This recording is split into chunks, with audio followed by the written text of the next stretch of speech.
શું તમે રોજે સનસ્ક્રીન લગાવો છો? શું તમે એમને સાચી રીતે યુઝ કરો છો? ઘણીવાર આપણે સનસ્ક્રીન તો લગાવતા હોઈએ છીએ, પરંતુ ટાઈમ, ક્વોન્ટિટી અને એમને રિપીટ કરવાનું ભૂલી જતા હોઈએ છીએ. તો ચાલો આપણે જાણીએ કેટલીક સિમ્પલ સ્કિન કેર ટિપ્સ કે જે તમારી સ્કિનને રાખશે પ્રોટેક્ટેડ. નંબર 1, સનસ્ક્રીન એ ઘરની બહાર નીકળતા 20 મિનિટ પહેલા લગાવવું જોઈએ. Number 2, according to 2 finger rules કે સનસ્ક્રીન 2 આંગળીમાં ફેલાય એટલું પૂરતું લેવું જોઈએ.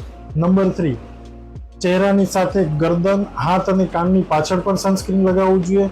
નંબર 4, જો તમે આઉટડોર રહો છો તો દર 3 કલાકે સનસ્ક્રીનને રિપીટ કરવું જોઈએ. નંબર 5, ક્લાઉડી વેધરમાં પણ સનસ્ક્રીનનો ઉપયોગ કરવો જોઈએ, કારણ કે યુવી રેઝ એ હંમેશા હોય છે. તમારી સ્કિનને પ્રોટેક્ટ કરો, because prevention is better than cure. અને મિત્રો, જો તમે લોંગ લાસ્ટિંગ પ્રોટેક્શન અથવા તો સ્કિન ગ્લો ઈચ્છો છો તો અજમાવો અમારા સન પ્રોટેક્શન ફેશિયલ પેકેજીસને. અને હા મિત્રો, તમારે સર્વિસ જોઈએ છે કે રિઝલ્ટ? જો તમારે સર્વિસની સાથે રિઝલ્ટ પણ જોઈતો હોય તો આજે જ અમારો સંપર્ક કરો.